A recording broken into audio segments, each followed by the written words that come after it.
পৃথিবীর সবথেকে জনপ্রিয় তিনটি খেলা ফুটবল, ক্রিকেট এবং বাস্কেটবল। কিন্তু আপনি কি জানেন এই খেলাগুলোর কোন দেশে এবং কত সালে জন্ম হয়েছিল? চলুন জেনে নেওয়া যাক ফুটবলের কথা। ফুটবল বিশ্বের সবচেয়ে জনপ্রিয় খেলা। এটি কোথায় এবং কিভাবে আবিষ্কৃত হয়েছিল?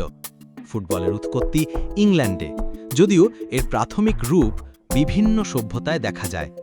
আধুনিক ফুটবলের নিয়ম প্রথম প্রতিষ্ঠিত হয় 1863 সালে ইংল্যান্ডে, যখন ইংল্যান্ডের ফুটবল অ্যাসোসিয়েশন প্রথম ফুটবলের নিয়মাবলী তৈরি করে। ইংল্যান্ডের বিভিন্ন ক্লাবের মধ্যে খেলাটি জনপ্রিয় ছিল এবং ধীরে ধীরে এই খেলা বিশ্বের বিভিন্ন দেশে ছড়িয়ে পড়ে। আজ ফুটবল বিশ্বব্যাপী খেলা হয় এবং প্রতি 4 বছর পর পর অনুষ্ঠিত হয় ফুটবল বিশ্বকাপ, যা পৃথিবী জুড়ে কোটি কোটি মানুষের হৃদয় স্পর্শ করে। এখন কথা বলি ক্রিকেট নিয়ে, যা বিশ্বের দ্বিতীয় সবচেয়ে জনপ্রিয় খেলা। ক্রিকেটের উৎপত্তি হয়েছিল ইংল্যান্ডে 1600 শতকের দিকে। প্রথমে এটি একটি ব্যাট এবং বলের খেলা হিসেবে খেলা হতো।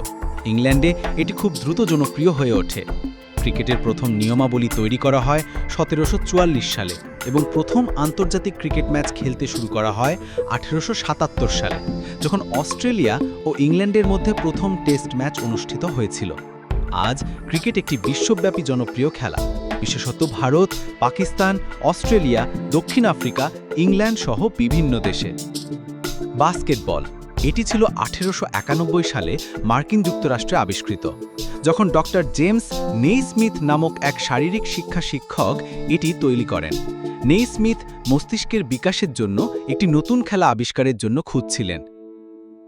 তিনি প্রথমে একটি নেট লাগিয়ে একটি বল দিয়ে খেলাটি শুরু করেন। তার উদ্ভাবন দ্রুত মার্কিন যুক্তরাষ্ট্রে এবং তারপর সারা বিশ্বে ছড়িয়ে পড়ে। বর্তমানে NBA বা ন্যাশনাল বাস্কেটবল অ্যাসোসিয়েশন বিশ্বের সবচেয়ে বড় এবং জনপ্রিয় বাস্কেটবল। আপনার পছন্দের খেলা কোনটি? কমেন্ট বক্সে লিখে যান।